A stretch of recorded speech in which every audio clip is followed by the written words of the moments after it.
मेरे प्यारे विद्यार्थियों और उन सभी लोगों को जो इस वीडियो को देख रहे हैं, मेरी तरफ से नमस्कार। ये सिंपल इंटरेस्ट की 3rd क्लास है। लास्ट की 2 क्लास में हम लोगों ने बेसिक पॉइंट सीखा था, उसमें से भी जो पहली क्लास थी उस पहली क्लास में एकदम बेसिक पॉइंट जो हमने सीखा था, समझा था, उसका यूज करते हुए दूसरी क्लास में कुछ क्वेश्चन आपके साथ मैंने डिस्कस किया था, आपको समझाया था कि हर जगह आपको फॉर्मूले का यूज नहीं करना पड़ता है। हर जगह आप फॉर्मूले की जगह अगर उसके बेसिक कंसेप्ट को समझते हुए क्वेश्चन को सॉल्व करने की कोशिश करें तो फॉर्मूले से दूर होते जाएंगे और क्वेश्चन आसान हो जाता है, जल्दी से उस क्वेश्चन का आंसर निकल आता है। तो उसी प्रोसेस को आगे बढ़ाते हुए आज की क्लास स्टार्ट करते हैं। और क्लास में जो क्वेश्चन होने वाले हैं, आज की इस वीडियो में जो क्वेश्चन होने वाले हैं, जो 3rd क्लास की वीडियो आज की क्लास की है, उसमें जो क्वेश्चन होंगे अगर क्वेश्चन वाइज देखें तो हमें ज्यादा समझ में आएगा कि कैसे यूज हो रहा है। अगर पहले ही मैं बता दूं कि ये देखो ऐसे ऐसे होने वाला है तो वो बात अलग है। वो बात अलग इसलिए है क्योंकि आपको थोड़े ना पता है कि आगे क्वेश्चन क्या आने वाला है, तो वो तो मुझे पता है, मैंने बनाया है कि क्या क्या क्वेश्चन है। तो इसलिए अगर क्वेश्चन वाइज आगे बढ़ेंगे तो ज्यादा बेहतर होगा। और ये जो क्वेश्चन आपकी स्क्रीन पर दिखाई दे रहा है, यहीं से स्टार्ट करते हैं। और ये क्वेश्चन क्या है? A certain sum of money amount to ₹31,800 at simple rate of interest at 6% per annum in 1 year. What is the value of the principal sum? Question ये है, किसी धन पर 6% वार्षिक ब्याज की दर से 1 वर्ष में 31,800 रुपए मिश्र धन प्राप्त होता है, तो वह मूलधन ज्ञात करो। यह पहला क्वेश्चन है। और आपको मैं यहां पर बताना चाहूंगा, क्योंकि हम लोग परसेंटेज पढ़ते आए हैं, परसेंटेज का मैंने पूरी 37 वीडियो बना करके अपलोड की है। और अगर आप उन सारे क्वेश्चन को प्रैक्टिस किए हैं, वो क्वेश्चन आपके सिर्फ प्री के नहीं है, प्री और मेंस दोनों लेवल के हैं। और अगर आप पूरा कर लेते हैं तो आपको दिक्कत नहीं आएगी परसेंटेज या परसेंटेज से जुड़े हुए किसी टॉपिक में, क्योंकि उतना प्रैक्टिस करने के बाद आपके दिमाग में परसेंटेज कैसे यूज किया जाता है वो धीरे धीरे क्या बहुत अच्छे तरीके से समझ में आ जाएगा। तो आइए चलिए देखते हैं क्वेश्चन को। क्वेश्चन स्टार्ट करते हैं। उससे पहले एक पॉइंट मैं आपको बताना चाहूंगा कि अगर आप फॉर्मूला यूज नहीं करते हैं तो आपके पास 2 तरीके होते हैं। एक तरीका होता है कि हम परसेंटेज में 100% के अकॉर्डिंग सोचे सीधा सीधा, और दूसरा तरीका होता है कि उसी 100% का जो रेट ऑफ इंटरेस्ट, क्योंकि आपका रेट ऑफ इंटरेस्ट कैलकुलेट किया जाएगा प्रिंसिपल पर, तो प्रिंसिपल को 100% माने या फिर फ्रैक्शन के अकॉर्डिंग माने। और फ्रैक्शन के अकॉर्डिंग मानना भी बेहतर हो जाता है, और फ्रैक्शन के अकॉर्डिंग मानने में दिक्कत नहीं है। लेकिन बात यह कि फ्रैक्शन तभी हम माने, तभी कब माने, जब आपका रेट ऑफ इंटरेस्ट जो आपका दिया जाता है वो इंटीजर में ना देकर के फ्रैक्शन वाला पार्ट आपको दिया जाए, जो कि परसेंटेज टेबल में आपने पढ़ा है, उससे रिलेट अगर मिलता है तो तुरंत उसका फायदा उठाना चाहिए आपको। फिलहाल इस क्वेश्चन में तो रेट ऑफ इंटरेस्ट आपका जो दिया गया वो क्या दिया गया है, तो वो आपका इंटीजर में दिया गया 6%, तो यहां पर 100 के अकॉर्डिंग बेहतर होगा। अच्छा, यहां पर आपको यह भी देखना होगा, क्योंकि आपको जो दिया गया है वो क्या दिया गया है, जो पूछा जा रहा है वो क्या पूछा जा रहा है। तो ये आपको दिया गया अमाउंट 31,800 मतलब मिश्रधन। मिश्रधन का मतलब ये हुआ कि मूलधन प्लस ब्याज।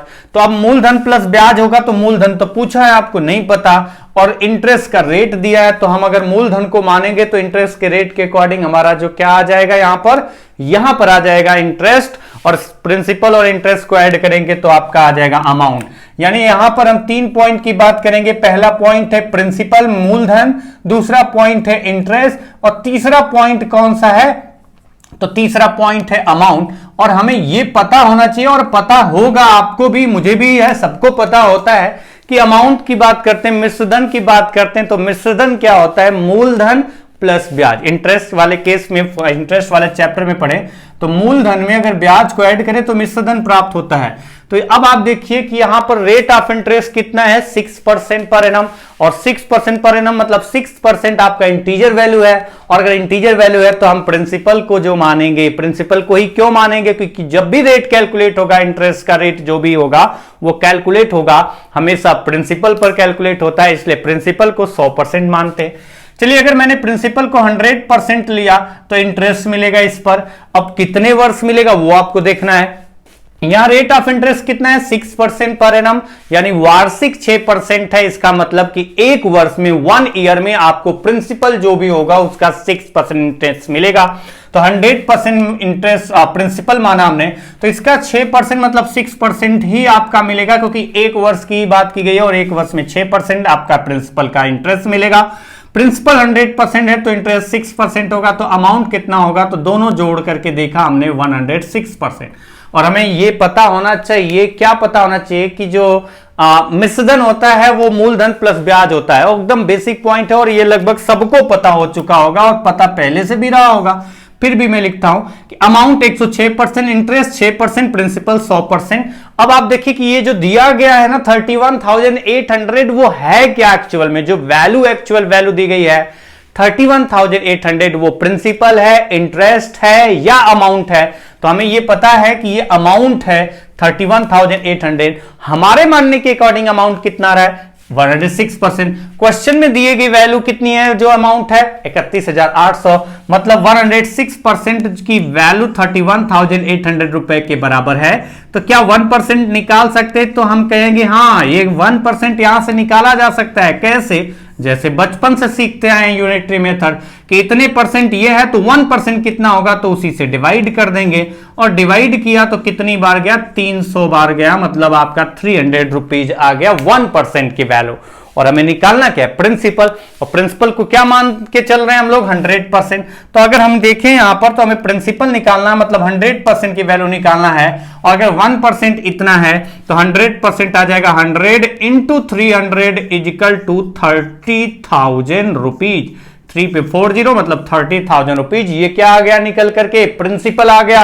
और वही हमसे पूछा गया है, बताइए फाइंड द सम। अगर सम नहीं पूछा जाता तो हम निकालते क्यों, तो हमने निकाल दिया, क्यों, क्योंकि हमने निकाला क्या है, प्रिंसिपल। प्रिंसिपल क्यों निकाला, क्योंकि पूछा गया। नेक्स्ट क्वेश्चन में चलते हैं। नेक्स्ट क्वेश्चन अगला, जो क्वेश्चन छोटे हों, जिन क्वेश्चन के लिए टाइम देना उचित नहीं है ज्यादा, तो उन क्वेश्चन के लिए ज्यादा टाइम देंगे भी नहीं हम लोग टाइम ज्यादा उन्हीं क्वेश्चंस को देंगे जो कि सचमुच में टाइम देने लायक हैं, जो कि आपको ज्यादा टाइम दे के समझाना जरूरी है। जैसे अगले क्वेश्चन पर बात करते हैं। A borrowed a loan from B at 4% simple interest for 3 years and repaid the loan with interest totaling rupees 12,320. Then the amount of loan taken by A. Hindi में अगर बात करें क्वेश्चन की, तो बोला गया A ने B से कुछ रुपया उधार लिया, कुछ धन उधार लिया। सॉरी, अगर मैं इसको अच्छे से पढ़ूं कुछ ऐसे, A ने B से 4% वार्षिक साधारण ब्याज की दर से 3 वर्ष के लिए कुछ धन उधार लिया है और वह इस समय के बाद, मतलब और वह 3 वर्ष के बाद कुल का मतलब प्रिंसिपल प्लस ब्याज, कुल 12,320 रुपए अदा करता है और वह कर्ज मुक्त हो जाता है। तो बताइए ए ने बी से कितना उधार लिया था। थोड़ा सा मैंने इधर उधर भटका करके मतलब आपको समझाते हुए भी हिंदी की बात की है, यहां पर आपको एकदम सेम टू सेम हिंदी में ट्रांसलेट करके नहीं पढ़ा है, आप समझ गए होंगे। ए ने बी से कुछ धन उधार लिया 4% वार्षिक ब्याज की दर से 3 वर्ष के लिए, और तीसरे वर्ष के अंत में उसने 12,320 रुपए दे दिया बी को और कर्ज मुक्त हो गया। तो आपसे पूछा गया कि ए ने बी से कितना उधार लिया था, यही तो है हिंदी में मतलब इसका। तो चलिए क्वेश्चन को देखते हैं। क्वेश्चन को अगर देखेंगे समझेंगे ध्यान से तो कोई दिक्कत नहीं होगी। और क्वेश्चन में देखना यह है कि रेट ऑफ इंटरेस्ट किस में है। तो रेट ऑफ इंटरेस्ट क्या आपका पॉइंट वाला केस है या इंटीजर, तो इंटीजर वाला केस है। तो जब भी कैलकुलेट होगा तो हम जिस पर वो कैलकुलेट होता है वो मतलब प्रिंसिपल अमाउंट, तो उसको हम क्या मान के चलेंगे 100%। तो यहां पर फिर से बात की गई, ये अमाउंट है, ये रेट ऑफ इंटरेस्ट है, ये टाइम है, और पूछा क्या गया है कि कितना धन उधार लिया था। उधार लेना तो शुरू में जितना उधार लेगा वो प्रिंसिपल होगा। तो सिंपल लॉजिक यहां पर फिर से प्रिंसिपल को 100% मानेंगे। क्यों मानेंगे 100%? फ्रैक्शन के अकॉर्डिंग क्यों नहीं मान रहा हूं, फ्रैक्शन के अकॉर्डिंग भी हो जाएगा, लेकिन फ्रैक्शन के अकॉर्डिंग मानना तब ज्यादा बेहतर लगता है जब आपका रेट ऑफ इंटरेस्ट पॉइंट में आपका दिया जाता है। फिलहाल ये इंटीजर में तो इसलिए 100% प्रिंसिपल लिया प्लस इंटरेस्ट। अब देखिए कि यहां पर रेट ऑफ इंटरेस्ट है 4% पर एनम, मतलब एक वर्ष में आपको सिंपल इंटरेस्ट, आपको नहीं, यहां पर जिसको उधार दिया है उसके अकॉर्डिंग एक वर्ष में सिंपल इंटरेस्ट जो मिलेगा प्रिंसिपल का 4% मिलेगा। दूसरे वर्ष जब सिंपल इंटरेस्ट कैलकुलेट होगा तो वो फिर से प्रिंसिपल पर ही कैलकुलेट होता है, यानी फिर से 4% प्रिंसिपल का। उसके बाद तीसरे वर्ष जब कैलकुलेट होगा तो वो फिर से प्रिंसिपल पर कैलकुलेट होता है, इसलिए 4% तीसरे वर्ष फिर से। यानी सीधी सी बात है कि एक वर्ष में 4% मिलता है तो 3 वर्ष में कितना परसेंट सिंपल इंटरेस्ट मिलेगा, तो 4% मतलब 4% इंटू 3 कर देंगे, मतलब कितना हो जाएगा इंटरेस्ट 12%। तो अमाउंट कितना हो जाएगा इंटरेस्ट मिलाकर के प्रिंसिपल में, तो आपका आ गया 112%। हमारे मानने के अकॉर्डिंग तो 112% सिंपल मतलब अमाउंट बना, मिश्रधन बना। क्वेश्चन के अकॉर्डिंग मतलब हमारे मानने के अकॉर्डिंग ए ने बी से जो धन उधार लिया था 100%, तो वापस कितना करेगा 112%। अब यहां पर जो दिया गया है वो वापस कितना किया है वो दिया गया, मतलब अमाउंट दिया गया है, जो कितना दिया गया 112% की वैल्यू दी गई है 12320 रुपए। यानी 1% की वैल्यू यहां से निकालें तो 12320 डिवाइडेड बाई, क्योंकि ये जो वैल्यू दी गई थी वो 112% की थी, तो 1% के लिए इसी से डिवाइड कर देंगे। जितने परसेंट की वैल्यू दी जाती है अगर उसी से डिवाइड कर दे तो 1% आ जाएगा। तो 112 से डिवाइड किया, 112 से डिवाइड करें तो 1 टाइम 112 बचा 11 2, तो अब आपका फिर से एक बार गया, फिर आपका कट गया पूरा, जीरो आया 110 रुपए। मतलब यहां से निकल के आया कि 1% की वैल्यू 110 रुपए है। और आपसे पूछा गया इस क्वेश्चन में बताइए ए ने बी से कितना धन उधार लिया था, और कितना धन उधार लिया था मतलब जो प्रिंसिपल अमाउंट था उसकी बात की गई है। प्रिंसिपल अमाउंट 100%, अगर 1% की वैल्यू 110 है तो 100% की value 100 into 110 is equal to 11,000 rupees. ये आपका आंसर हो गया।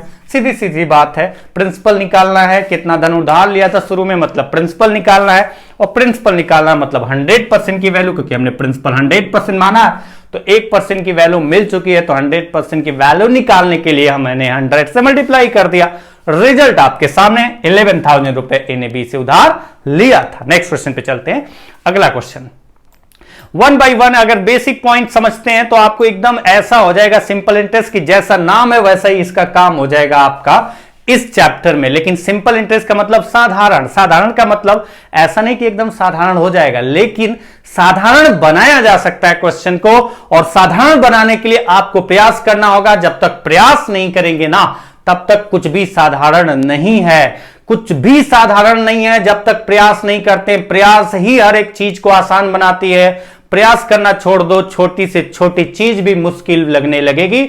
इसलिए आपका जो दायित्व है, अगर कहीं आगे बढ़ना है तो आपका दायित्व बनता है कि पहले आप प्रयास करें, फिर देखें कि वो टफ है या इजी है। लेकिन अगर आप पहले ही टफ इजी डिसाइड करना स्टार्ट कर देंगे तो फिर आपको तो वो टफ ही लगेगा, क्योंकि आपने तो प्रयास ही नहीं किया, आपको समझ ही नहीं आएगा कि कैसे क्या होगा। फिलहाल अगले क्वेश्चन पे चलते हैं। अगला क्वेश्चन आपका है if the simple interest on a certain sum, ये जो क्वेश्चन नंबर 16 है, if the simple interest on a certain sum of money is rupees 5,330 at the rate of 16.67% per annum for 3 years 5 months, then find the principal। अब ये अगर हिंदी में बात करें question ये है कि किसी धन पर 16.67% वार्षिक ब्याज की दर से 3 वर्ष 5 महीने में 5,330 रुपए साधारण ब्याज प्राप्त होता है, तो वह मूलधन ज्ञात करो। अब यहां देखते ही समझ में आ गया, रेट ऑफ इंटरेस्ट में बार बार कर रहा हूं, यहां पर परसेंटेज में भी मैंने बार बार आपके साथ डिस्कस किया है। क्या पॉइंट डिस्कस किया है और यहां पर क्या पॉइंट रिलेट होकर के आ रहा है, जो कि आज की क्लास में भी मैंने थोड़ा सा मतलब डिस्कस किया था कि रेट ऑफ इंटरेस्ट अगर आपका इंटीजर में है तब तो प्रिंसिपल 100% मानेंगे तो कोई दिक्कत नहीं, आसानी से क्वेश्चन हो जाता है, कोई दिक्कत नहीं आती है। लेकिन रेट ऑफ इंटरेस्ट अगर इंटीजर में नहीं हुआ तो उस केस में आप ये देखो क्या वो परसेंटेज टेबल से रिलेट होता है। अगर वो परसेंटेज टेबल से रिलेट हो गया तो जैसे ही परसेंटेज टेबल से रिलेट होगा आप परसेंटेज टेबल मतलब फ्रैक्शन के अकॉर्डिंग सोचना स्टार्ट करेंगे। 16.67% जो कि फ्रैक्शन में क्या लिखते हैं 1/6, तो आपको पता चल गया कि रेट ऑफ इंटरेस्ट 16.67% है, मतलब आपको कंफर्म पता चल गया कि एक वर्ष में 16.67% किसका प्रिंसिपल का मिलेगा। तो आप कह सकते हैं कि एक वर्ष में प्रिंसिपल का 1/6 निकालने पर 1/6 निकालने पर जो अमाउंट आएगा वो इंटरेस्ट होगा। और यहां पर इंटरेस्ट की बात की गई कितने वर्ष, 3 वर्ष 5 महीने की, और 3 ईयर 5 मंथ को ईयर में कन्वर्ट करें तो 3 + 5 मंथ को ईयर में कन्वर्ट करते हैं तो कितना होगा, तो 5/12।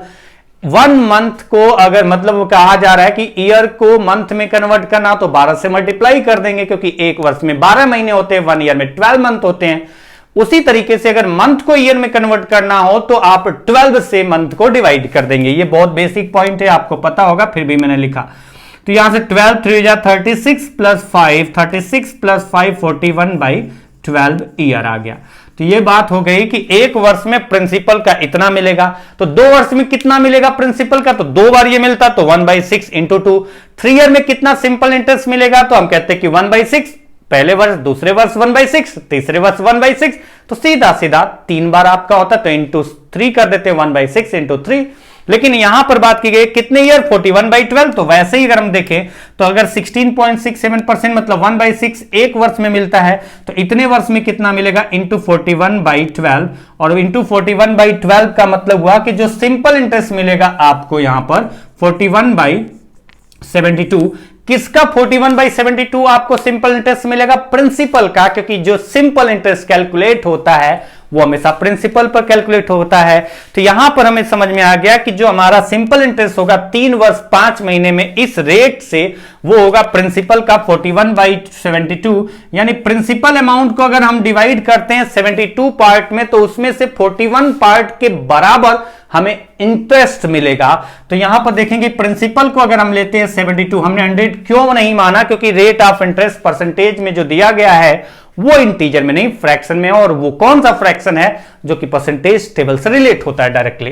तो अगर हम देखें कि प्रिंसिपल पर आपको 3 वर्ष 5 महीने में 41/72 आपको इंटरेस्ट मिलेगा, यानी प्रिंसिपल 72 होगा, तो सिंपल इंटरेस्ट कितना होगा, 41। सिंपल इंटरेस्ट कितना होगा, 41। प्रिंसिपल अगर 72 होगा तो सिंपल इंटरेस्ट कितना होगा, 41। क्या अमाउंट की बात की गई है इस क्वेश्चन में, नहीं। और जब अमाउंट की बात नहीं की गई है तो क्यों हम अमाउंट की बात करें, यहां पर क्यों हम लिखें, क्यों इसको ऐड करके दिखाएं कि इतना अमाउंट हुआ। आपको अब दिया गया है 5330 रुपए, वो है क्या, तो वो है सिंपल इंटरेस्ट। यानी अगर हम रेशियो के अकॉर्डिंग देखें तो यहां पर हमारा निकल के आता है कि जो 41 रेशियो की वैल्यू है वो दी गई 5330 रुपीज, क्योंकि आपका इंटरेस्ट जो देखें 3 वर्ष 5 महीने में कितना मिला, तो प्रिंसिपल अगर 72 लेते हैं तो जो सिंपल इंटरेस्ट मिल रहा है 41 मिल रहा है 3 वर्ष 5 महीने में, 3 ईयर 5 मंथ में, तो 41 की वैल्यू ही तो इतने के बराबर है। तो इसका मतलब एक की वैल्यू कितनी होगी, 5330 डिवाइडेड बाई 41, जो कि निकल के आ रहा है कितना, डिवाइड कर लेते हैं जो भी आ रहा होगा, 41 से डिवाइड करते हैं 130, 13 3, ठीक है। अगर देखें तो 130 13 बार जाएगा क्या, हाँ 130 बार जाएगा, यानी एक रेशियो की वैल्यू जो आ गई कितनी आ गई, 130 रुपए आ गई। अगर मल्टीप्लाई करके देख लेते हैं 0 3 52 53, ठीक है। तो एक रेशियो की वैल्यू 130 रुपए आ गए। फिर से आप यहां पर भी 100% निकालने मत स्टार्ट कर देना, क्योंकि आपने प्रिंसिपल कितना माना है 72, और आपको प्रिंसिपल पूछा गया यानी 72 रेशियो की वैल्यू बतानी है।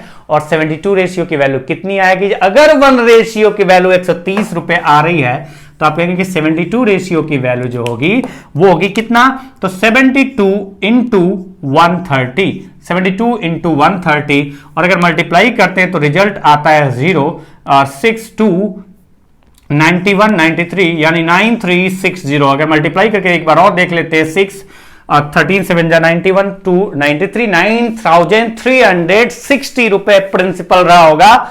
तभी 16.67% रेट से 3 और 5 मंथ्स में हमें 5330 रुपए सिंपल इंटरेस्ट प्राप्त हुआ। चलिए नेक्स्ट क्वेश्चन पे चलते हैं। और अगला क्वेश्चन क्या है, तो अगला क्वेश्चन नेक्स्ट है आपका, अगर आप देखेंगे समझेंगे कोई दिक्कत नहीं आएगी, बस समझने की जरूरत है।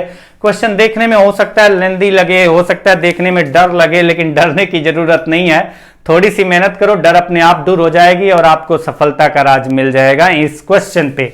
क्वेश्चन अगर देखें तो क्वेश्चन क्या है, the rate of interest on a sum of money is 5% per annum for the first 2 years, 7% per annum for the next 5 years, and 12.5% per annum for the period beyond 7 years if the simple interest occurred by the sum for a total period of 9 years is rupees 3570. what is this sum? Hindi में अगर बात करें question क्या कहा गया, किसी धन पर पहले 2 वर्ष के लिए ब्याज की दर 5% वार्षिक है, अगले 5 वर्ष के लिए ब्याज की दर 7% वार्षिक है, और 7 वर्ष से ऊपर के समय के लिए ब्याज की दर 12.5% वार्षिक है।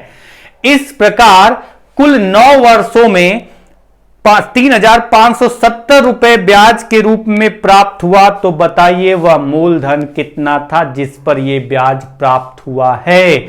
चलिए क्वेश्चन पे आते हैं। हिंदी में भी हो गया, इंग्लिश में भी हो गया, तो चलिए अब को एक्सप्लेन कर देते हैं इसी पॉइंट को समझाते हुए, ताकि अगर आप कर नहीं पा रहे होंगे तो आपका आंसर निकल आएगा थोड़ा सा समझने के बाद। और अगर ये आप समझ जाएंगे तो आगे के क्वेश्चन जो होंगे ना इस पर बेस, जो इसी तरीके के क्वेश्चन थोड़ा बहुत चेंज होंगे, तो वो आप तुरंत कर पाएंगे जब मैं पढ़ रहा हूंगा, तब तक आपका रिजल्ट भी आ चुका होगा। जैसे आप देखिए, ये मैंने आपको समझाया था कि सिंपल इंटरेस्ट कितने परसेंट होगा, तो हमने बताया था रेट इनटू क्या कर देना है, टाइम, सीधा सीधा आपका आ जाता है कुल कितना परसेंट इंटरेस्ट मिलेगा। क्यों होता है? क्योंकि हर साल वो उतना ही परसेंट इक्वल मिलता है। जैसे आप देखिए कि पहले 2 वर्ष के लिए ब्याज की दर 5% वार्षिक है, मतलब फर्स्ट ईयर उसे इंटरेस्ट कितना मिलेगा, 5%। सेकेंड ईयर कितना मिलेगा, सेकेंड ईयर भी रेट ऑफ इंटरेस्ट वही है, तो मतलब फिर से 5%। तो हम कहेंगे कि पहले वर्ष 5% मिलेगा, दूसरे वर्ष भी 5% मिलेगा, क्योंकि बोला गया है कि पहले 2 वर्ष के लिए जो ब्याज की दर है 5% प्रति वर्ष है, 5% पर एनम है, यानी पहले वर्ष भी 5%, दूसरे वर्ष भी 5%, क्योंकि ये हर वर्ष कैलकुलेट होगा। तो 2 बार कैलकुलेट हुआ तो आप तुरंत कह पाएंगे कि 5% 2 बार कैलकुलेट करेंगे प्रिंसिपल का, तो यानी प्रिंसिपल का कितना कैलकुलेट करना है, 10%, तो डायरेक्टली एक ही बार कैलकुलेट कर देते हैं। 5% मतलब 10%। बोला गया कि नेक्स्ट 5 इयर्स के लिए, अगले 5 वर्ष के लिए जो रेट ऑफ इंटरेस्ट है वो 7% पर एनम है। यानी अब जो रेट ऑफ इंटरेस्ट है 7% पर एनम है, और 7% पर एनम देखें तो 3rd year, 4th, 5th, 6th, 7th, हर वर्ष आपका 7% मिलेगा। अगर हर वर्ष 7% किसका मिलेगा, प्रिंसिपल का, और ये सारी वैल्यू एक ही वैल्यू पर कैलकुलेट हो रही है, तो ये 5 बार कैलकुलेट करने की जगह जोड़ लेते हैं, टोटल ऐड कर लेते हैं, 5 बार आपका 7% यूज होगा, यानी 7% इंटू 5 कितना प्रिंसिपल का फिर से मिल जाएगा, 35%। ध्यान ये रखना है कि ये जिस पर कैलकुलेट हो रहा है उसी पर ये भी कैलकुलेट हो रहा है, क्योंकि प्रिंसिपल तो सेम है ना, प्रिंसिपल थोड़े ना बदल रहा है यहां पर। तो अगर प्रिंसिपल सेम है तो हमारा जो परसेंटेज है हम 100 पर, देखिए यहां पर हम फ्रैक्शन के अकॉर्डिंग नहीं कर रहे हैं। अगर फ्रैक्शन के अकॉर्डिंग नहीं कर रहे हैं और परसेंटेज टर्म्स के अकॉर्डिंग देख रहे हैं, और ये सारे परसेंटेज प्रिंसिपल पर कैलकुलेट होंगे, इसका मतलब हम प्रिंसिपल को 100% मान रहे हैं। तो प्रिंसिपल 100% है, 5% 2 वर्ष, 10%, 7% 5 वर्ष, 35%, ये दोनों परसेंटेज इसी पर कैलकुलेट होंगे। तीसरा जो कैलकुलेट होगा वो भी इसी पर कैलकुलेट होगा। अच्छा, यहां पर पॉइंट आता है, टोटल कितने वर्ष की बात की गई है, टोटल बात की गई है 9 इयर्स में आपको इंटरेस्ट मिला है, कितना वो दिया गया है।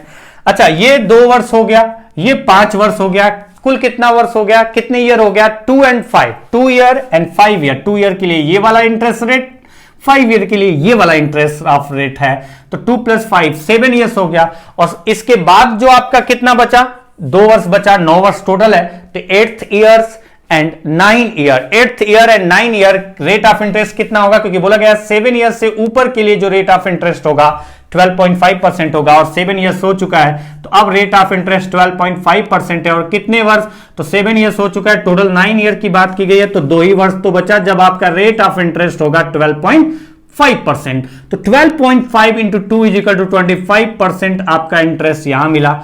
यानी अगर आप देखें तो ये तीनों का तीनों जो होगा वही प्रिंसिपल सेम ही होगा इन तीनों के लिए, और तीनों के लिए प्रिंसिपल सेम ही होगा, क्या सेम ही है।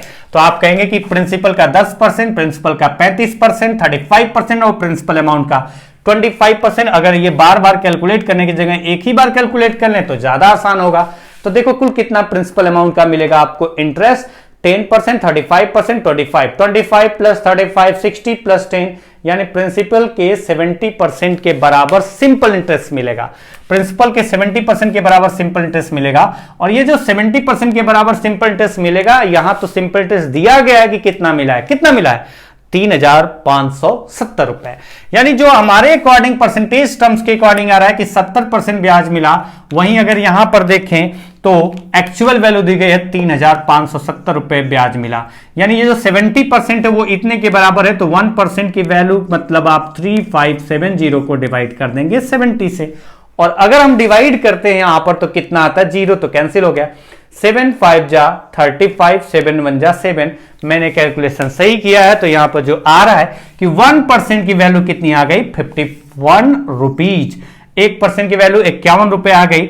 हमें बताना क्या है इस क्वेश्चन में, बताना व्हाट इज द सम, मतलब प्रिंसिपल अमाउंट कितना है, मूलधन कितना है। तो बताइए मूलधन क्या मान के चल रहे हैं यहां पर, अगर हम परसेंटेज के अकॉर्डिंग कर रहे हैं मतलब 100% मान के चल रहे हैं, और दी लिखा भी है मैंने, अगर 1% की वैल्यू 51 है तो 100% की वैल्यू इंटू 51 किया और आंसर हो गया 5100 rupees. 5100 rupees accrue by the sum for total period of, ये सिंपल टेस्ट दिया था ना, हाँ ठीक है। तो यहां से अगर आप देखें तो आपका जो प्रिंसिपल पूछा गया था वो आ रहा है 5100 रुपी। अब ये क्वेश्चन के माध्यम से आप समझ पाए होंगे, थोड़ा सा है तो वही कंसेप्ट, लेकिन देखने में अलग तरीके से लिखा गया है तो कंफ्यूज होने के चांसेस थे। जरूरी नहीं कि सब लोग कंफ्यूज हो, लेकिन अगर जो लोग कंफ्यूज हो रहे हैं इस क्वेश्चन के माध्यम से समझ चुके हैं तो अगले क्वेश्चन का आंसर दे पाएंगे तुरंत। अगला क्वेश्चन चलते हैं और अगला क्वेश्चन देखें, क्वेश्चन नंबर 18। क्वेश्चन नंबर 18 देखें तो क्वेश्चन क्या है, Rohit borrowed a sum of money from Alok at the rate of 6.25% per annum simple interest for the first 4 years, 10% per annum for the next 6 years and 12.5% per annum for the time beyond 10 years. If he pays a total of rupees 18,700 as interest only at the end of 12 years, how much money did he borrow? Hindi में अगर बात करें तो बोला गया है, हिंदी में अगर देखें तो रोहित ने क्या किया, अब अगर देखें हिंदी में तो ये हिंदी में क्वेश्चन का मतलब क्या है, रोहित ने आलोक से कुछ धन इस तरीके से उधार लिया कि वह पहले 4 वर्ष के लिए 6.25% वार्षिक ब्याज की दर से साधारण ब्याज देगा, अगले 6 वर्ष के लिए 10% वार्षिक साधारण ब्याज की दर से ब्याज देगा, और 10 वर्ष से ऊपर के समय के लिए 12.5% वार्षिक ब्याज की दर से ब्याज देगा, और अगर उसने 12 वर्ष के बाद मतलब 12वें वर्ष के अंत में ब्याज के रूप में कुल 18,700 रुपए अदा किया, तो बताइए कि उसने कुल कितना धन उधार लिया था। किसने लिया था उधार, रोहित ने। किससे लिया था, आलोक से। कितना लिया था, ये तो क्वेश्चन है। आते हैं क्वेश्चन पे, क्वेश्चन को अगर देखें समझें, अगर ध्यान से 1 बाय 1 स्टेप बाय स्टेप करें तो आप समझ पाएंगे कि ये भी क्वेश्चन आपका अलग नहीं है। ये तो अगर देखें तो एकदम पैटर्न वाइज दिख गया कि पिछले क्वेश्चन का जो पैटर्न था सेम टू सेम पैटर्न, कुछ ज्यादा चेंज नहीं दिख रहा, सिर्फ वैल्यू थोड़ी बहुत बदली गई हुई दिख रही है। तो अगर हम देखें तो इस क्वेश्चन के लिए ज्यादा टाइम नहीं लगाएं। जैसे बोला गया कि रोहित ने कुछ धन उधार लिया आलोक से, किस रेट पर लिया है, तो अलग अलग टाइम के लिए अलग अलग रेट है। बोला गया कि पहले देखिए प्रिंसिपल तो 100% मान के चलेंगे। अच्छा, अगर आपके दिमाग में यहां पर आ रहा है कि ये 12.5% है, ये 10% है, ये 6.25% है, दिमाग में तो आ सकता है कि मैं अभी तक तो यही बता रहा था। क्या बता रहा था, बार बार यही बता रहा हूं कि फ्रैक्शन के अकॉर्डिंग, जैसे ही पॉइंट में आएगा फ्रैक्शन के अकॉर्डिंग सोचेंगे। अब ऐसा तो है नहीं कि अगर आपको कोई बताता है कि बाइक चलाना सिखाता है तो वो कहता है कि नहीं देखो, अगर अचानक से कोई सामने आ जाता है तो अगला ब्रेक जब मारेंगे तो पिछला ब्रेक बैलेंस बना के मारना है, और ये सिखा रहा हो और अचानक से आप सीख जाए तो मतलब आप ऐसा थोड़े ना करेंगे कि अचानक से ऐसा होगा और कोई धक्का दे दे आपको किसी ट्रक के आगे और कहे बच के दिखाओ और आपको एक्सपेरिमेंट कराने लगे, तो वहां पर दिक्कत होगी। मैं जो बोलना चाहता हूं ये बोलना चाहता हूं कि कुछ चीजें जो होती है वो सिखाई नहीं जाती, कुछ चीजें जो होती है वो अपने आप डेवलप होती है, और आपके अंदर ये काबिलियत है, सबके अंदर ये काबिलियत होती है कि अगर कोई गाइडलाइन थोड़ी सी मिल जाए, कहीं से उनको हिंट मिल जाए। अगर गाइडलाइन बोलेंगे तो हो सकता है कुछ लोगों के अंदर वो खलबली मच जाएगी कि ये गाइडलाइन देंगे, तो गाइडलाइन अगर नहीं भी अगर बोलते हैं तो अगर कहें कि एक हिंट भी मिल जाए, थोड़ा सा अगर हमारे दिमाग में ठोकर मार दी जाए, हल्की सी हमारा दिमाग एक्टिव हो जाए तो बड़े से बड़ा काम को आसान कर देता है। तो मैं ये कह रहा हूं कि हर चीज नहीं सिखाई जा सकती, आपको थोड़ा सा देखना पड़ेगा जो वैल्यू दी गई है कहां पर कौन सा तरीका अप्लाई करें कि हमारा क्वेश्चन आसान हो जाए, उसके लिए प्रैक्टिस करना है। और प्रैक्टिस करने से जो मैं बार बार बोलता हूं कि यहां फ्रैक्शन, यहां पर आपका फ्रैक्शन रट्टा मारो, यहां पर अपन बोलोगे कि परसेंटेज रट्टा मार लो कि यहां पर परसेंटेज यूज होगा, यहां पर फ्रैक्शन। तो जब आप क्वेश्चन करेंगे और क्वेश्चन जब करेंगे ना तो क्वेश्चन करते करते प्रैक्टिस इतना अच्छे तरीके से हो जाती है कि सामने वाला समझाए क्या सामने वाला समझाएगा क्या, हम इतना बेहतर हो जाते हैं समझने के मामले में कि हम तुरंत समझ पाते हैं कि यहां क्या यूज होगा, हमारा माइंड अपने आप वहां पर चला जाता है, हमें भी एक्स्ट्रा प्रयास करने की जरूरत नहीं होती है क्योंकि माइंड ट्रेंड हो चुका होता है प्रैक्टिस करने से। तो वैसे ही अगर आप देखो, मैं यहां पर समझाना चाहता हूं कि पहले जो रेट ऑफ इंटरेस्ट है 6.25% है, 6.25% है, और कितने वर्ष के लिए बात की गई है, 4 इयर्स के लिए बात की गई, 4 वर्ष के लिए बात की गई है। और 4 वर्ष के लिए अगर बात की गई तो हम कहेंगे कि एक वर्ष में 6.25%, तो 4 वर्ष में कितना, जिनको टेबल आता होगा, जिनको परसेंटेज टेबल आता होगा, वो डायरेक्टली यहां से कह पाएंगे कि ये 6.25% का 4 गुना जो होता है वो 25% होता है, एक इंटीजर वैल्यू है। अगर दिमाग में आ रहा है ये वाला, तो यहां पर भी आप देखना कि वो जिसका दिमाग चलेगा ना, वो क्वेश्चन पढ़ते ही समझ जाएगा कि यहां पर फ्रैक्शन करने से बेहतर है कि हम क्या यूज करें, यहां पर यूज करें क्या, हम अगर यूज करते हैं 100% के अकॉर्डिंग, मतलब परसेंटेज के अकॉर्डिंग सोचें, यहां पर परसेंटेज का यूज करते हुए आगे बढ़ें तो हमारे लिए ज्यादा बेहतर होगा, और वो आपको अपने आप क्लियर हो जाएगा जब आप प्रैक्टिस कर लेंगे तो। लेकिन हां, यहां पर आपके दिमाग में एक ही कंफ्यूजन आ सकता है, तो मैंने उसके लिए एक रास्ता बताया कि प्रैक्टिस करो, आपको समझ में आ जाएगा कि ये पॉइंट में है तो हमें फ्रैक्शन क्यों नहीं यूज किया, थोड़ा बहुत दिखा दूंगा अभी थोड़ी देर में आपको। 6.25% इंटू 4 इज इक्वल टू 25%, क्योंकि आपसे यहां पर दिया गया है कि पहले 4 वर्ष के लिए ब्याज की दर 6.25% है, यानी 6.25% 4 बार मिलेगा।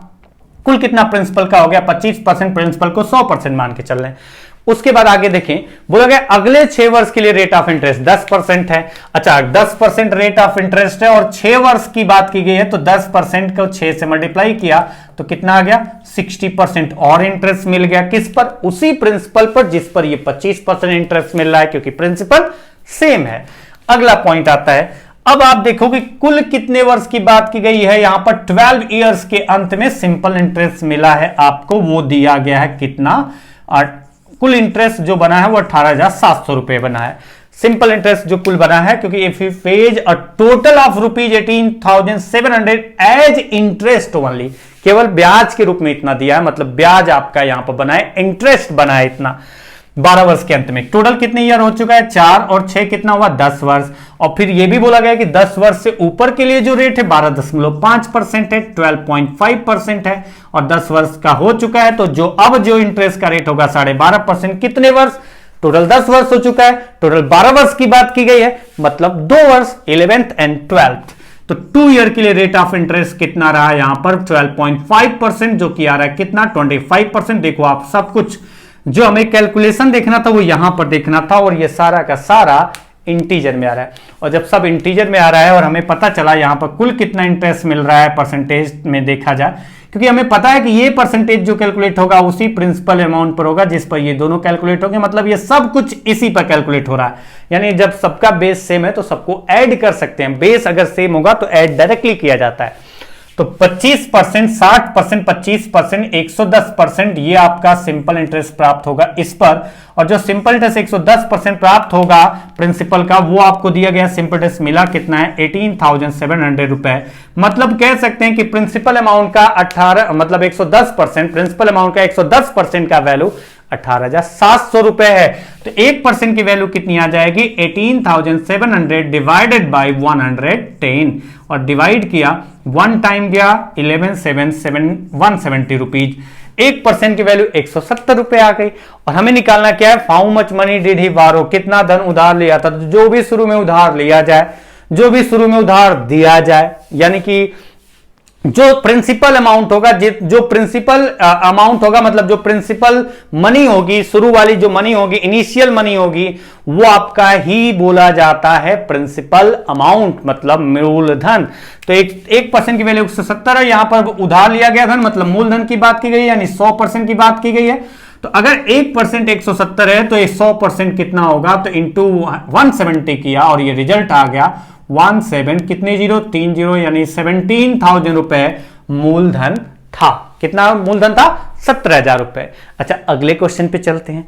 देखिए, अगर आप ध्यान से समझते हैं तो ये वाला क्वेश्चन भी आप कर पाएंगे। थोड़ा बहुत अगर आपको ऐड करने में दिक्कत होगी तो वो मैं समझा दूंगा कि किस तरीके से होगा। और ये क्वेश्चन क्या है, तो क्वेश्चन को देखते हैं, समझते हैं, फिर आगे बढ़ते हैं।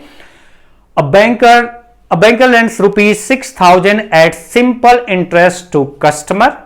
The rate of interest for the first year is x%, for the second year is x plus 2%, for the third year is x plus 4%, and for the fourth year is x plus 6%, and so on. At the end of 10th year, customer pays rupees 11,400 to banker and clear his debt. Find the value of x. अच्छा, इस question को हिंदी में अगर बात करें तो question क्या कहा गया? एक बैंकर ने किसी ग्राहक को 6,000 रुपए उधार दिया और ब्याज की दर वह कैलकुलेट जो करता है उसका कंडीशन है। एक बैंकर ने एक कस्टमर को 6,000 रुपए इस कंडीशन पर उधार दिया कि पहले वर्ष के लिए ब्याज की दर x% वार्षिक होगी, दूसरे वर्ष के लिए ब्याज की दर x प्लस 2% वार्षिक होगी, सिंपल इंटरेस्ट की जो ब्याज की दर है, तीसरे वर्ष ब्याज की दर x प्लस 4% वार्षिक होगी और चौथे वर्ष ब्याज की दर x प्लस 6% वार्षिक होगी, और इसी प्रकार से ब्याज की दर इसी कंडीशन के अकॉर्डिंग, मतलब 5 वर्ष x प्लस 8, छठे वर्ष x प्लस 10, ऐसे करके। तो इस प्रकार से 10 वर्ष के अंत में कस्टमर ने कुल 11,400 रुपए बैंकर को वापस किया और वह कर्ज मुक्त हो गया। तो बताइए x का मान क्या है? पॉइंट ये कि 11,400 जो उसने वापस किया है वो सिर्फ ब्याज नहीं है, क्योंकि कर्ज मुक्त हो गया, मतलब जितना उधार लिया था प्रिंसिपल अमाउंट और प्लस उस पर जो ब्याज होगा 10 वर्ष का, वो मिला के कुल 11,400 11,400 उसने बैंकर को दिया और कर्ज मुक्त हो गया है। तो चलिए आते हैं क्वेश्चन पे और क्वेश्चन देखें, समझें, और ये भी देखिए क्वेश्चन उसी तरीके का है लेकिन थोड़ा लिखा अलग तरीके से गया है। वहां पर डायरेक्टली परसेंटेज की जो वैल्यू है वो दी गई थी, यहाँ x के टर्म्स में समथिंग दी गई है और आपको पूछा गया है क्वेश्चन में कि कितना x का वैल्यू होगा। तो चलिए पैटर्न तो वही है। अब समझिए यहां पर कि पहले वर्ष ब्याज की दर कितनी थी? x plus x%। दूसरे वर्ष ब्याज की दर कितनी थी? तो ये आपका दूसरे वर्ष था x प्लस 2%। तीसरे वर्ष ब्याज की दर क्या थी? तो x प्लस 4%। चौथे वर्ष क्या थी? x plus 6%। अच्छा देखो तो आपका दो जो जुड़ना स्टार्ट हुआ है और वो टेबल चल रहा है, दो एक बार यहां पर देखिए, यहां पर आपका 2 1 2 2 2 3, समझिए आप पॉइंट।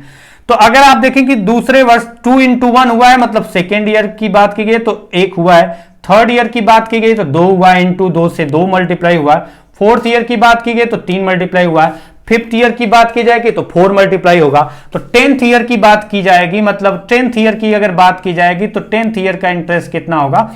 2 into 9 मतलब 18, 2 into 9 मतलब x प्लस 18 होगा। अगर आप देखें तो कुल कितना इंटरेस्ट मिला ये आप ऐड ही तो करेंगे। अगर आप ऐड करेंगे इन सबको, अगर ऐड करेंगे, आपको पता है पहले वर्ष भी x, दूसरे वर्ष भी x, तीसरे वर्ष भी x, चौथे वर्ष भी x, पांचवें वर्ष भी x, तो ये जो x है वो आपका हर बार आ रहा है, मतलब कुल कितना इंटरेस्ट हुआ? 10x हो गया, x की वैल्यू 10x% हो गई, plus 10x% plus 10x plus कितना आएगा? तो प्लस आएगा, आप देखो दूसरे ब्रैकेट में आएगा, परसेंटेज लगा लेना आप, दूसरे ब्रैकेट में आएगा 2 प्लस 4 प्लस 6 प्लस 8, 2 4 6 8 10 12 16 14 16 18, यही तो आएगा अगर आप देखें तो। और जो थोड़ा बहुत दिमाग लगाएंगे, अगर उनको पता है कि एपी सीरीज बन रही है, उसका फायदा उठा लेते हैं वो तुरंत। वो फायदा क्या उठाते हैं कि तरीका होता है सीरीज को जोड़ने का, first plus last divide by 2 into number of terms, first plus last divided by 2 into number of terms. तो फर्स्ट कितना है 2, लास्ट कितना है 18 और डिवाइडेड बाई 2 और इंटू कितने टर्म्स है? टोटल 9 है, तो 20/2 10 इंटू 9 90 आ गया आपका, 90% ये आ गया, 90% आ गया। या तो इस तरह से करो, नहीं तो देखो कि इधर से एक, देखो ऐसा भी किया जा सकता है, इधर से एक, इधर से एक, इधर से एक, इधर से एक, इधर से एक, इधर से एक, इधर से एक, इधर से एक, यानी बीच में सबसे कौन होगा 10। अगर दोनों तरफ से एक एक हटाते जाएं, साथ में हटाएं तो बीच में जो बचेगा वहीं तो आपका ये 10 ही तो बच रहा है। तो सबसे मिड टर्म कौन है एपी सीरीज का? तो इस एपी सीरीज का जो मिड टर्म होगा वो एवरेज होता है, यानी मिड टर्म अगर 10 आ रहा है तो वो एवरेज है, और इंटू कितने टर्म्स है 9, तो average into number of terms बराबर आपका जो रिजल्ट आएगा, यहां पर नंबर ऑफ टर्म्स केवल 9 है, ये मत सोचना 10 है, तो 90% आ जाएगा। ये समझ में आया होगा, यानी कुल इंटरेस्ट उसे कितना मिला, मैंने इधर लिख करके समझा दिया, आप समझ पाए होंगे। तो कुल इंटरेस्ट उसे मिला है 10x% प्लस कितना, और तो 10x% प्लस कितना मिला है, अगर 10x% मतलब x की वैल्यू आपको पता चल जाएगी, 10x% प्लस 90% आपको यहां पता चला इंटरेस्ट मिला है। अच्छा, अगर 10x% प्लस 90% आपको यहां पर टोटल इंटरेस्ट मिला है, इस कंडीशन के अकॉर्डिंग पता चला, और दूसरी कंडीशन के अकॉर्डिंग भी इंटरेस्ट निकाल सकते हैं। टोटल उसने कितना पे किया है 11,400 जो है ना, ये आपका मूलधन भी है और इंटरेस्ट दोनों मिला के इतना पे किया है। तो इसमें से मूलधन माइनस कर देते हैं, मूलधन कितना है तो 6,000, और 6,000 माइनस करते हैं तो कितना बचता है 5,400।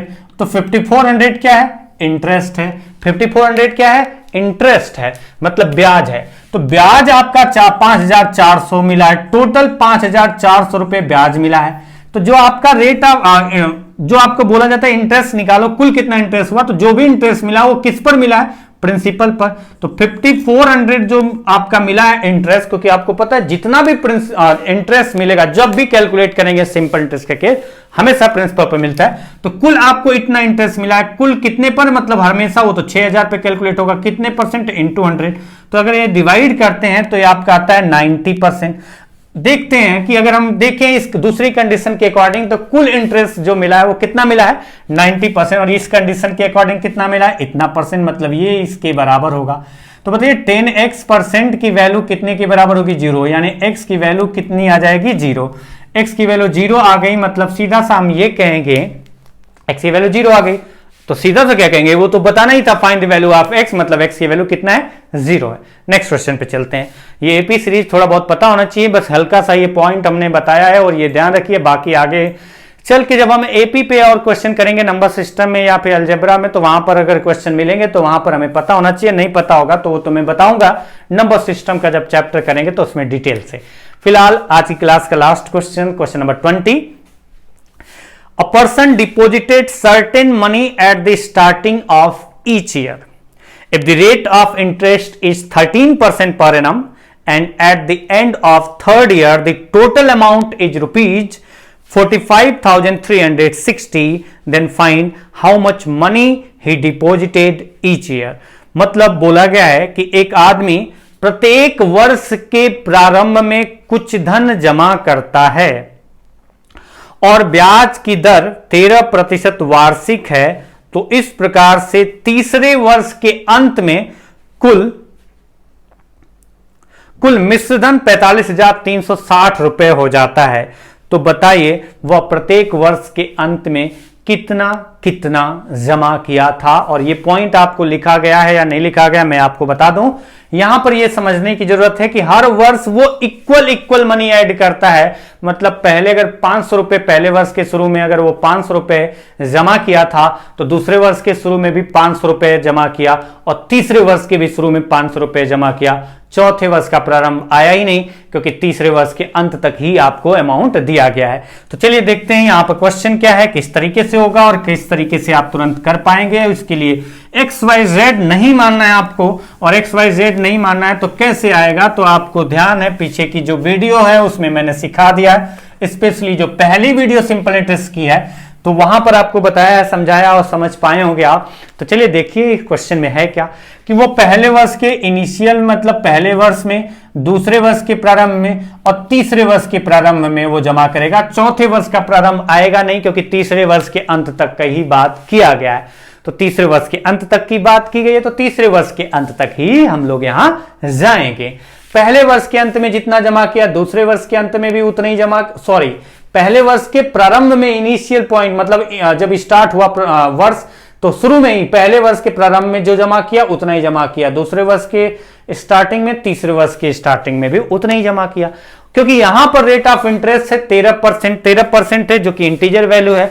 हमें सिंपल सा लॉजिक है, परसेंटेज की बात की गई, यानी 100 के अकॉर्डिंग माने तो बेहतर है, XYZ नहीं मानेंगे।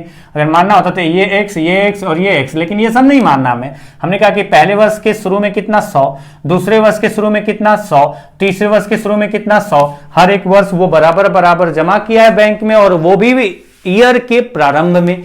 अब पॉइंट आता है कि पहले वर्ष के अंत में अगर वो 100 रुपए जमा किया तो पहले वर्ष के प्रारंभ में पहले वर्ष के, यानी पहले वर्ष इंटरेस्ट मिलेगा उस पर, दूसरे वर्ष भी इंटरेस्ट मिलेगा, तीसरे वर्ष भी इंटरेस्ट मिलेगा, और कितना रेट ऑफ इंटरेस्ट है 13%। तो 13% पहले वर्ष, 13% दूसरे वर्ष, 13% तीसरे वर्ष, यानी कुल मिला के 13% कुल कितनी बार मिलेगा? 3 बार मिलेगा। यानी कितना हुआ? 39% इंटरेस्ट मिला यहां पर उसको। इस वाले पर कितना मिलेगा? क्योंकि ये दूसरे वर्ष के प्रारंभ में जमा किया था, इनिशियल शुरू के मतलब प्रारंभ में, मतलब पहले वर्ष के अंत के बाद जब दूसरा स्टार्ट होगा वर्ष, तभी ये जमा किया। तो जब दूसरे वर्ष के प्रारंभ में जमा किया, इसका मतलब दूसरे वर्ष का तो पूरा इंटरेस्ट मिलेगा और तीसरे वर्ष का भी इंटरेस्ट मिलेगा। पहले वर्ष तो ये जमा ही नहीं था, यानी पहले नहीं जमा होगा तो दूसरे वर्ष के प्रारंभ में अगर जमा किया तो दूसरे वर्ष के अंत तक 1 वर्ष, और फिर दूसरे वर्ष के अंत से फिर तीसरे वर्ष के अंत तक 2 वर्ष, यानी टोटल मिलाकर के 13% 2 बार कैलकुलेट होगा। यानी कितना हुआ? तो अगर देखें तो यहां से 26% कैलकुलेट करें तो आया, यहां पर इंटरेस्ट मिला। और तीसरा अगर देखें तो तीसरा जो जमा किया है तीसरे वर्ष के प्रारंभ में जमा किया है, तो तीसरे वर्ष के प्रारंभ में जमा किया है, और बात की जा रही है तीसरे वर्ष के अंत तक की, तो तीसरे वर्ष के प्रारंभ में जमा किया, तीसरे वर्ष के अंत तक जाएंगे तो 1 वर्ष आपका जो होगा इस पर इंटरेस्ट लगेगा। कितना लगेगा? 13%, 1 वर्ष। यानी यहां कितना मिला? तो 13% यहां पर इंटरेस्ट मिल गया। तो कुल अगर देखें तो यहां पर कुल इंटरेस्ट कितना प्राप्त हुआ, अगर देखें ऐड करके, तो टोटल आपका यहां पर हो गया, ये तो आपको पता चल गया कि ये टोटल आपका रहा 300। इंटरेस्ट टोटल कितना हुआ? तो ये टोटल आपका आ रहा है कितना आ रहा है? तो ये तीनों को ऐड करो, 13 2 बार, 13 1 बार, 13 3 बार, 13 3 टाइम, 13 2 टाइम, 13 1 टाइम, यानी कितना आ जाएगा? 78%। अगर हम परसेंटेज टर्म्स में अगर देखें तो अगर देखें 78%, ये जो आपका आया है, ये जो आया 78%, ये क्या है? तो ये है आपका इंटरेस्ट। ये क्या है? आपका इंटरेस्ट। और यहां पर आपका जो आएगा वो क्या आएगा? ये जो अगर आप देखें तो इन तीनों को ऐड करें तो टोटल क्या आएगा? 100%, मतलब कितना हुआ? 300%। ये आपका क्या आएगा? प्रिंसिपल, टोटल इंटरेस्ट, यानी total principal plus total interest add करें तो आता क्या है? अमाउंट। तो अमाउंट कितना आया? तो आप कहेंगे कि अमाउंट यहां से टोटल ऐड करने के बाद आ रहा है 378%। ये 378% अमाउंट आ रहा है। अमाउंट क्यों निकाला? क्योंकि हमें टोटल अमाउंट दिया गया है कि तीसरे वर्ष के अंत में कुल कितना मिश्र धन हो गया, इसलिए मैंने मूलधन और ब्याज को जोड़ दिया, जो कि अमाउंट प्राप्त हुआ। तो अब 378% की जो वैल्यू है वो दी गई है 45,360 रुपए। यानी 1% की वैल्यू कितनी आ जाएगी? 45360 डिवाइडेड बाई 378। तो अब इसको तो डिवाइड करना पड़ेगा। डिवाइड 378 का टेबल तो आता नहीं, तो आप ऐसे सोचेंगे 4 से डिवाइड है, हाँ है, लेकिन मेरे को पता है, मैंने बनाया तो मुझे दिख रहा है कि ये 9 से भी डिविजिबल है, तो पहले 9 से डिवाइड कर लेते हैं। अगर 9 से डिवाइड करें इसको, 9 5 जा 45, 3 0, 9 4 जा 36, 5 0 4 0, 9 4 जा 36, 9 2 जा 18। अब 7 से डिवाइड कर लेते हैं, 7 7 जा 49, 7 7 49, 1 7 2 जा 14, 0 डिवाइड बाई 7 6 जा, यानी 120 रुपए। अब 6 से डिवाइड करें तो आ गया। तो 1% की वैल्यू 120 आ गई। और आपको निकालना कितना है? तो निकालना है आपको how much money he deposited each year, प्रत्येक वर्ष वो कितना कितना जमा किया था। 100%, यानी आपको बताना क्या है कि जो हर वर्ष जो जमा किया कितना कितना जमा किया है। तो 1% की वैल्यू 120 है, तो 100% की वैल्यू इंटू 120 किया तो आंसर हो जाएगा कितना? 12,000 रुपए। हर वर्ष के प्रारंभ में बराबर बराबर जमा किया था, तो वो कितना कितना जमा किया था? 12,000 रुपए जमा किया था। तो आज की क्लास में इतना ही करते हैं, मिलेंगे अब अगली क्लास में आगे के क्वेश्चन लेकर के। तब तक के लिए नमस्कार।